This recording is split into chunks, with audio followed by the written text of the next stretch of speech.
What's up, everybody? Reed Wallach from BetSided here, joined by the great Malika Andrews, host of ESPN's NBA Today, sideline reporter, host of the NBA Draft Lottery festivities last week in Chicago. Malika, how is everything? You know, as soon as I get my cup of coffee, Reed, I'm going to be so happy. Things are great. It's the best time of the year in the NBA, so we're rocking and rolling. Yeah, I am thankful that you were able to fit us into your busy schedule, but I want to start with what I brought up with the draft lottery this past week in Chicago. Of course, the Orlando Magic, they get the number one pick. The Oklahoma City Thunder picking second, Houston Rockets third. Malika, you were on site in Chicago there. Any observations, early takeaways from the draft process? I mean, I'm wholly impressed by Chet Holmgren. I think that he is just fantastic. And I know that, you know, his frame is something that is of a concern for a lot of folks, and the term unicorn is thrown around entirely too often in the NBA. But I think he really has a chance to be one. He joined us on set for a segment on NBA Today, and it was pretty great. I mean, his personality is what maybe I didn't expect. And I know Mike Schmitz, our draft analyst, one of our draft analysts, had told me, you know, don't get it twisted. Just because he's slight, he is a mean player. When he gets out on the court, there are no friends. We've all seen the video of him doing the Steph Curry behind the back, from left to right, finish at the rim on Steph Curry at his camp in 2017. But getting to know him just a little bit, meeting his sister and his mom and his dad, I'm not sure he is who the Magic are going to go for. That's one of the things about this draft. It's so tight at the top that I'm honestly not sure that it's that clear who is going to be the number one pick. I think it's going to come down to fit just as much. But I was really impressed by him.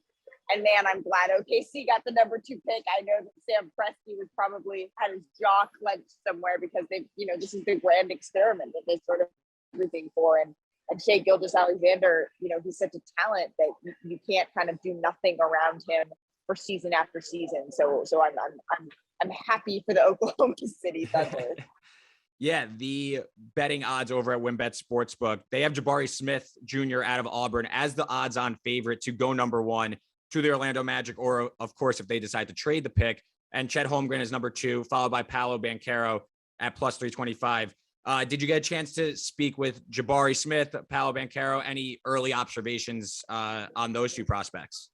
You know, I got a chance to listen in to the interviews they did with Mike Schmitz on our draft lottery broadcast. And like I said, one of the things about this draft is it just seems so deep, and it's going to come down to fit just as much as the prospect themselves. And so, you know, I got more of a chance to get to know Chet because he joined our set, but both of those, I mean, I know that Jabari is who Mike Schmitz has been keeping his eye on for a while. That skill set that he has is something that I think, you know, when you're looking at the Magic and you're looking at what they need, they have a talented big in Wendell Carter Jr. They have Jalen Suggs, so it's about complementing those pieces. And so, you know, Mike, Mike is educating me. This is the getting ready for the draft now. It's kind of been exciting to get to know some of these guys. Yeah, so let's transition back to, I guess, the pro game, because I know that's what you're more familiar with. Portland was obviously on the dais on Tuesday, and Damian Lillard was sitting there. Portland ended up getting the number 7 pick. This is a big draft for Portland, obviously trading CJ McCollum at the trade deadline, kind of in a little bit of limbo. Do you think Portland, are they going to start this rebuild, maybe take a prospect and look long-term to maybe move Lillard? Or do you think maybe this is a potential trade spot on draft night where they are committed to building around Lillard? Well, you know, I have to take Dame at his word thus far, which has been because I've known Damian Lillard for years. I covered him when I was in Portland, and I find him to be a really honest and transparent player in person. And, you know, he said that he's committed to Portland for now. So it's hard to go full rebuild, right? If you have Damian Lillard on your team, that's someone you need to put the appropriate pieces around. One of the things that we saw, though, right, with this Portland team is with Dame out after having that abdominal surgery, the rest of the guys, the younger guys, the Anthony Simons of the world who were on the roster and who were available, obviously, for a longer stint of that season, is they took this huge step up. So the number 6 pick, or excuse me, number 7 pick in this draft. It's going to be interesting to see what Portland does. They have a new general manager, right, along with the CJ McCollum trade. He was the interim GM, has been emboldened to sort of make these decisions, make that big trade. It's hard to imagine that you do any of that without the sign-off of Damian Lillard. So sort of whatever happens in Portland, you have to imagine that the franchise player is going to be in lockstep with that front office. Of course. And so now we'll transition to the playoffs, of course. We're recording this on Friday afternoon. So the Warriors, they lead 1-0 on the Dallas Mavericks. The Celtics coming off a blowout win over the Heat to tie the series at 1-1. And the 3 games that have happened in the conference finals, they've all been blowouts. So do you subscribe to that being kind of indicative of this series, or is that just kind of randomness? And what are your early thoughts on these 2 conference finals? Can I be honest, Reed? I don't know yet. I don't know whether it's indicative of the series as a whole, or whether that is, it. Blah, that's how I feel about it. Yeah. Golden State, right, is more rested than the Dallas Mavericks were. They played a grueling 7-game series, even though the 7th game against the Phoenix Suns was also a blowout. Luka Doncic was on the floor for a good portion of that blowout. It's not like Jason Kidd said, all right, when we're up by, when we've almost doubled their score, Luka, take a nice long break. That's not what happened. So it's easy right now. I feel like there's still enough, I don't want to say excuses, but reasons, right? The Mavs were tired. The Warriors were rested. The Warriors were coming off a really sloppy, messy series, and we've been waiting for them to turn up the dial. And finally, they had the rest and the wherewithal and the health and the full strength ability to do so. The Celtics, they were up big. They lost the lead. So the Heat comes around and turns it around in the 3rd quarter. The Celtics want revenge. They didn't have Al Horford and Marcus Smart in the 1st game. They get them back in the 2nd game. So I feel like there's still enough caveats that I'm not willing, you know what I mean? That I'm not willing to say, oh yeah, this is just the way it's going to be. There's enough caveats that I think, okay. Especially because we just saw, the Bucks and Celtics series, they got a blowout each, the Bucks and the Celtics 100%. each did. And then it kind of came back together. So maybe I'm being optimistic, particularly in the East. I feel that things are going to kind of come back to neutral, but give me one more game. Give me one more game before I give you a definitive answer. What do you think? Yeah, I think both these series are going to go pretty long. Like I think at least 6-7 games. I'm not counting the Mavericks out despite looking, pretty poor in the second half of that game 1. I think the Mavericks still have a chance with Luka Doncic's ability to take over games. Like you said, kind of a tough spot to come in off a 7-game series, pulling the upset, turn around and face a Warriors team that is just, even if they're not the same as the old Warriors, they still are a different type of team. You know what I mean? They're not your typical NBA basketball team. They move, they could shoot the lights out. So it doesn't help that the Mavericks shot, I think, like 20-something% from 3.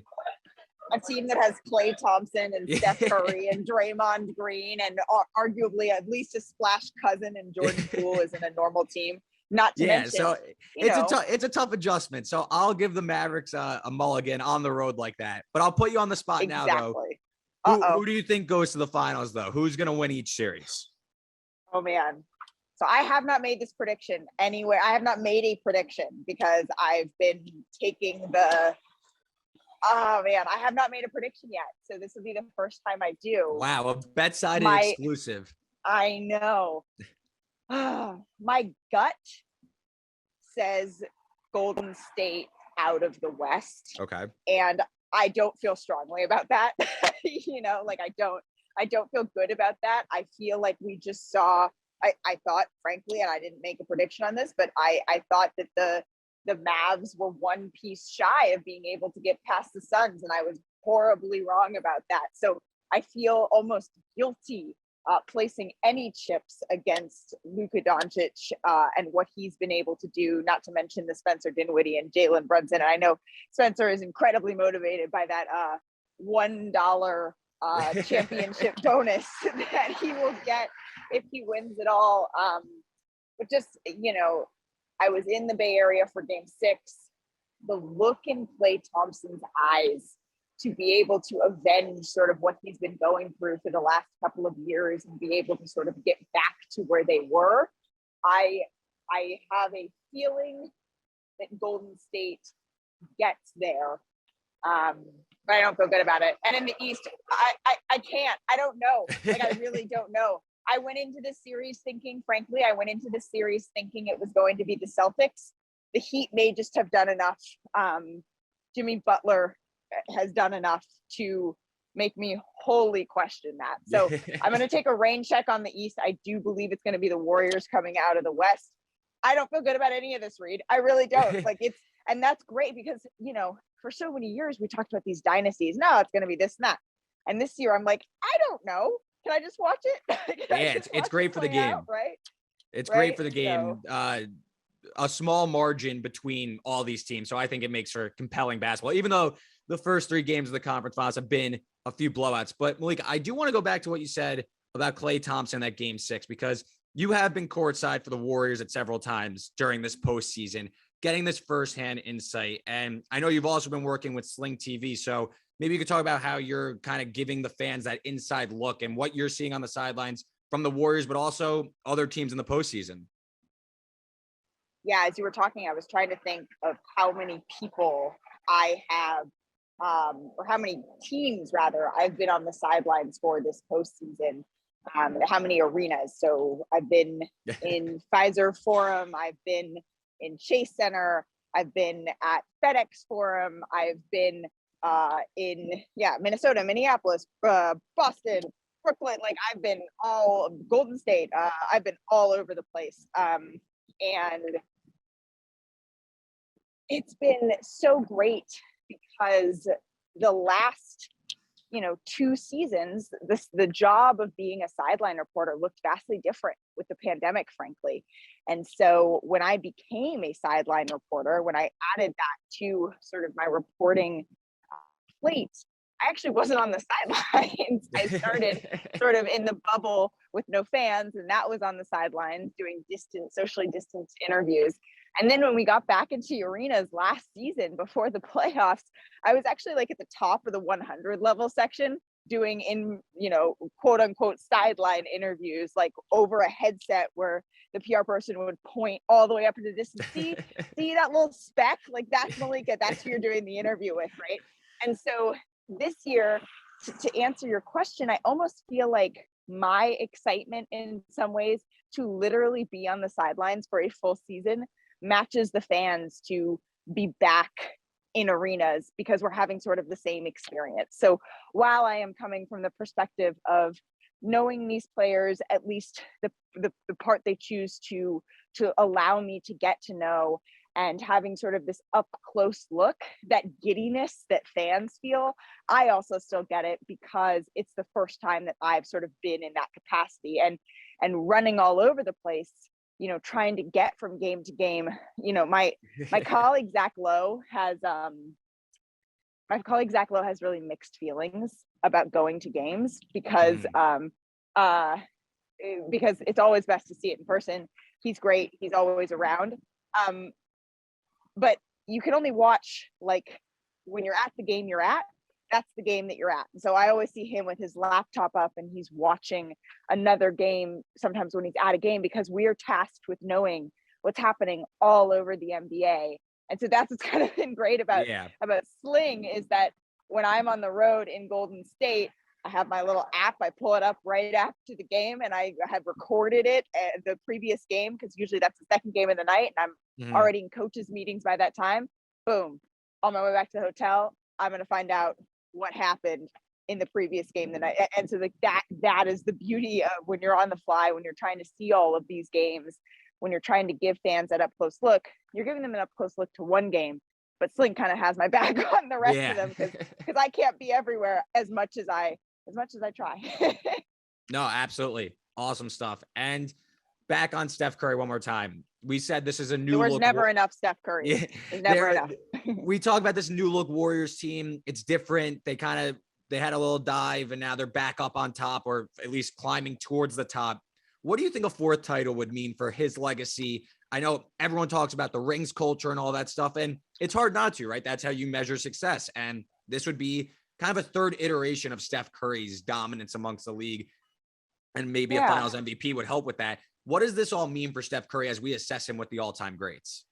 You know, can I put an all-time great, as we assess him with the all-time greats, there's always going to be someone who says, you know, well, it's about the rings. Okay, well then why don't we talk about Bill Russell as, you know, the in that sort of greatest, if it's just about rings, if it's just a, you know, there's always going to be someone who has more rings, more this or that. No one's getting 11 rings. Like it's too hard in today's game. It's not going to happen. So I do think, like, for that crowd, there are always going to be those who say that that's one too few. That's too few rings. 4, though, puts you, as we know, in rare air. And I think even more than that, it's what you mentioned. It's the Finals MVP. Obviously, Andre Iguodala won it. Kevin Durant won it, and that sort of eliminated Steph in his previous championship runs from getting that honor, even when there was an argument to be made that he could. And he was always incredibly gracious about that. But Steph's a competitor. Of course, it would be, how could you have it? I believe that it could be a stain, not on Steph, but when you look at the league, a player who literally has changed the game and changed a entire generation of fandom. How can that player not, especially with as many rings as Steph Curry has accrued, not have a finals MVP? And that's not to question, you know, the decision to put Andre Iguodala in the starting lineup was brilliant. Kevin Durant was the piece that propelled the Warriors to a dynasty.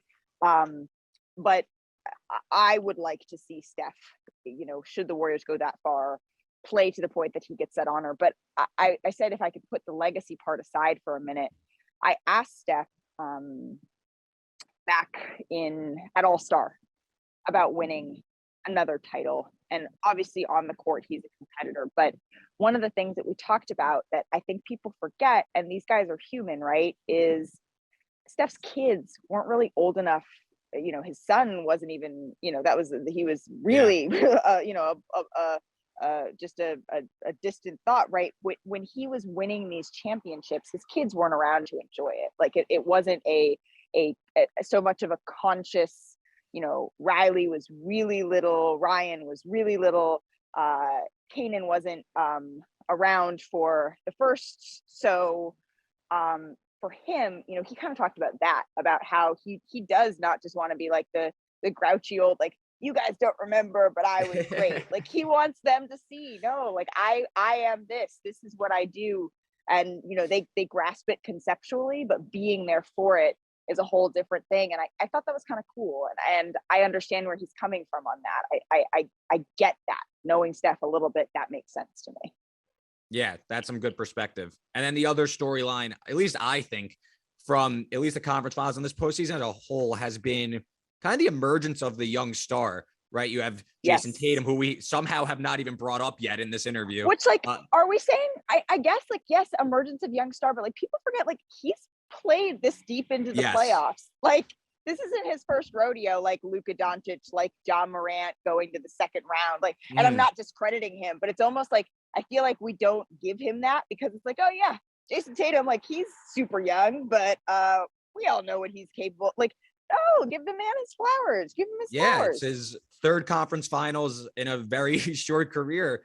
And that was kind of my question, though, but this league has been dominated by the Kevin Durant's, LeBron James's, and we're going to get to them in a minute. But this postseason has seemingly been the Jason Tatum show, the Luka Doncic show. If you want to throw John Morant in there, I think that's fair. And I guess you hesitated. I think that's fair. So why do you think there is something to these younger stars, these under 25, 26-year-olds kind of rising quicker and maybe kind of the changing of the guard going on? Or do you think that this is maybe a one-year blip and the older stars, which we're going to get to in a minute, could maybe take it back? Or is it over now? This is their league. I certainly don't think it's a one-year blip. I don't know that it's over. And I think we're seeing this kind of, there's almost something beautiful, and, like, you know, the writer in me thinks it's poetic that Luka Doncic is making it out of the first round for the first time, going all the way to the conference finals, and playing the Golden State Warriors, where Steph Curry is like, we're still young, we're still Mhm. cool, we're still hip. And it's like, well,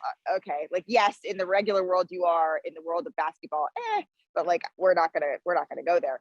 I don't know that it is the permanent and stamped out changing of the guards. I expect to see LeBron James back, because anyone who bets against LeBron James is just like, come on, what's the definition of insanity? Doing the same thing over and over and expecting a different result? Like, come on now. Like, he's going to be back. And I think he's earned the nod of even the benefit of the doubt, which is why I think when people, why do you talk about the Lakers so much? Because LeBron does amazing things and you can't count him out until he's out. However, I do wonder about, we saw the constructed super teams either fall in the first round or not make it to the playoffs in Brooklyn and Los Angeles. And we've seen this young, raw core sort of rise up, and I don't think they're going anywhere. So while I think that Kevin Durant and company are going to be back in the playoffs next year, and LeBron and company will be back in the playoffs next year, that isn't to say that these other folks aren't going anywhere. And it's interesting, like, I don't know that they came up faster or harder than folks before them. Like we mentioned, like he's been around. He's made so many. When I was looking at the all NBA first teams that he's made, I'm like, how? He's so young still. Yeah. Jason Tatum is so young, and he's been to several conference finals. Ja Morant is, we talk about Ja Morant and Desmond Bane and all these Dylan Brooks, all these guys is like the same age. They're not. Like they're like 2-3 years separate, all of them. We think of all of them as like, the young dark side crew. So, yes, Ja Morant is very young. But some of these other guys have been in the league for a little bit, just trying to figure out, or, spent a little more time in college, trying to figure out sort of what their place is going to be in the NBA. And so I do think for a while there was sort of this question and this forcing of who's going to be the next face of the league. Are we going to put it on someone like Zion Williamson before he's played a single NBA game? And I think what this season showed is, and then also, like, are you including Giannis in young, right? He's 27. I almost feel like Giannis is right. I feel like he's almost like on the older side already, right? Because he has the 2 MVPs, he has the files. He's almost like an old man at this point because his resume is that loaded. His resume is that loaded, but you can make that argument on individual accolades for Luka. I mean, not 100%. The MVPs, but all NBA first teams, being top 5 in MVP voting, all-star after all-star after all-star. It's just like, I just think that what this season has proven is that there are some really exciting stars that younger people and the younger audience, that like demographic that everyone's chasing, is really interested in. Ja Morant's probably driving that. The Memphis Grizzlies are driving that. But Devin Booker, like, is Devin Booker young? Like, he's only like 25, 24, yeah, Devin 25. Booker, he counts. He could be young. So he's cool. He's in. Right, exactly. So I just feel like we're getting to this blurry, mushy, fabulous point where there's so many young stars. You're like, are they really a young star anymore? Or are they just a star now? And I think that, like, this year, next year, and the year after that, these 3 years of the changing of the guards years. Yes. It's not going to be like a full, like, boom, punch out, no more of the sort of who I think of as the current all-timers, the all-timers that are currently playing the game, Steph, LeBron, etc. But there's going to be a phasing that happens there. There is. Yeah, and I think the league is in an awesome place with talent, whether it's young, it's quote unquote old. But you did mention quote unquote, yeah, that's important. The quote unquote old. You did mention, though, the Lakers. Of course, they missed the playoffs. The Nets, they got swept. They were in the play-in game. Obviously, a lot of factors going on, but those were the 2 betting title favorites going into the year, and it's all anyone talked about all year long. It was all year long. So my question to you, because I am a diehard Brooklyn Nets fan, I know what went wrong. I understand all that, but which team would you say next season, as we look ahead, a little bit of forecasting, we're talking about how Tatum's not going anywhere, Luka's not going anywhere. This might be a phasing out. Giannis. Which team do you think is closer to being in that title mix next season? Or is it neither of them? Do you think that this is going to be a second-tier team? Also, don't forget the Clippers. Healthy Kawhi Leonard. They're going to be back. Healthy Kawhi Leonard is going to be back. Yeah, man. You know, I think I see.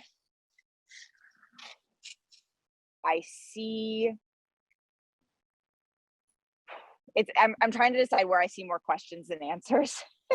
Right? Like, there's definitely questions, but just remember who's right? interviewing you, and you don't want to make me upset. So I know, and that's why I was gonna say, not just for your benefit. I was gonna say Brooklyn because I was thinking, okay, the questions around Kyrie, none of them have to do with the fact that he's a brilliant player. And so if you can just have a fully available Kyrie and Kevin Durant, you know, and Joe Harris, by the way, underrated injury, huge piece for that team, then they're going to be fine. And if they get Ben Simmons back, it's a bonus. And so I was initially thinking, okay, maybe they have less questions than answers because, you know, what are the Lakers going to do with Russ? It seems to be, you know, talking to folks around the league, a lot of people think that that would be a challenging marriage to see continue into the future. You know, can AD stay healthy? I guess I'll give, because I'm talking to you, I'll give the slight nod to Brooklyn. Good but again, answer. That's the assessment. The assessment is who has more answers than questions. And I just asked a whole bunch of questions for both groups. No, of course. I mean, the question you only named like half of the question that's around both teams. So right, do exactly. you think that was for the sake of time and sanity? do you think that either Durant or LeBron, with their current teams, you know, as currently constructed, I guess, and you know, a few moves here and there, but do you think either the Nets or Lakers, they could win a title with these two as the leading men of their team? Yes. Okay. That was easy. I think like yes. I mean, again, like I have a thing about like Kevin Durant and LeBron James. They have earned this. Like they are excellent. I think that again, potentially, you know, health, given the blanket of health, and that gives you the gift of time to be able to put these rosters together. I think I might give the ever so slight edge to the Nets because, you know, I don't know what Ben Simmons is going to be, but if he has a full season to sort of figure it out, like I think that will be a good thing. You know, Kevin Durant, top 75 player of all time. I a little bit, you know, a little bit younger. The entire roster skews. Joe Harris is a big piece. We didn't see, but you know, I was going to say we saw several glimpses of what the Lakers could be this season. I feel like I saw even less of what Brooklyn can be. I know Anthony Davis disagreed with me on, not with me directly, but like with that sentiment on the last day of, you know, media day, saying, you know, that he thought that it's just a what could have been season. I don't know. I don't know that what could have been would have been that much prettier. It's not betting against LeBron James. It's just the fit seemed a little bit funky. Yeah, 100%. And Malika, versus Brooklyn, you know the fit. It just, do they have any defense? Definitely. And Malika, thank you so much for fitting us into your busy schedule. You're awesome. Keep crushing it on ESPN. If you want to follow Malika on Twitter, she's at Malika_Andrews. And if you like this content, you like these videos, make sure you click the like and subscribe button below me right now. Follow us on Twitter at BetSided. And Malika, thank you again. Thank you so much. Thank you to Sling for bringing us together. And Reed, I got my coffee. It's a good day. Yes. We have a big day ahead of us now. Let's go get it.